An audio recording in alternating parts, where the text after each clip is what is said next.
নমস্কাৰ, মই আছিলে বিনয় কাশ্যপ। আজি আহক চন্দ্ৰৰ দ্বাৰা নিৰ্মিত আৰু এটা যুগৰ বিষয়ে আলোচনা কৰোঁ।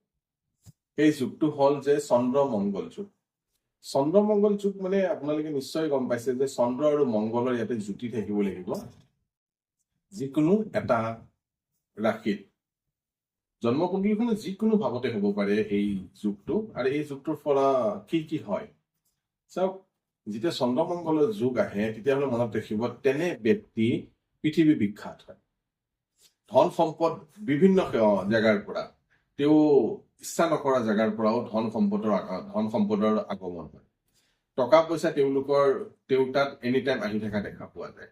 চন্দ্ৰমংগল যুগ এটা যিহেতু এটা ভাল যুগ, জ্যোতিষ শাস্ত্ৰত ইয়াৰ বৰ্ণনা আছে, কিন্তু তাত এটা কণ্ডিশ্যন আছে যে অকল চন্দ্ৰ দেৱতা আৰু মংগল দেৱতা এটা ৰাশিত থাকিলে নহব। যদি তেওঁলোকৰ দৃষ্টি একে হৈ যায় তেনেহলে তেওঁলোকৰ মাজত গ্ৰহযুদ্ধ হৈ যাব।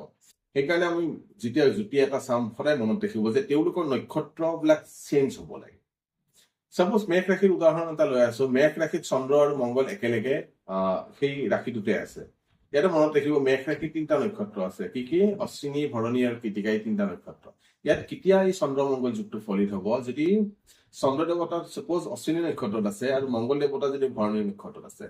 যদি চন্দ্ৰ আৰু মংগল দুটাই অশ্বিনী নক্ষত্ৰত যদি 1 ডিগ্ৰী ক্লজ কনজাংচনত থাকে তেনেহলে এই যিটো যুগ আছে এই যুগটো ফলিত নহয়। সদায় যেতিয়া ফলিত কৰিব তেতিয়া চাব যে সেই কুণ্ডলীখনত চন্দ্ৰ মংগলৰ নক্ষত্ৰৰ ডিফাৰেঞ্চ আছে নাই, ডিষ্টেঞ্চ আছে নাই। যদি চেম নক্ষত্ৰত থাকে তেনেহলে এই যুগবিলাক ফলিত হোৱা অকমান প্ৰব্লেম দেখা পোৱা যায়, ফলিত নহয়।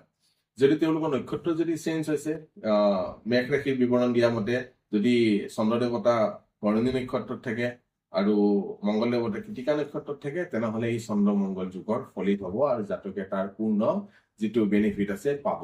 আৰু তেওঁ বিখ্যাত হোৱাত বা পৃথিৱী বিখ্যাত হোৱাত তেওঁ কোনো বাধা দিব নোৱাৰে আৰু টকা পইচা ধন সম্পত্তিৰ বিভিন্ন চ'ৰ্চৰ পৰা তেওঁ তাত আহিছে। ধন্যবাদ।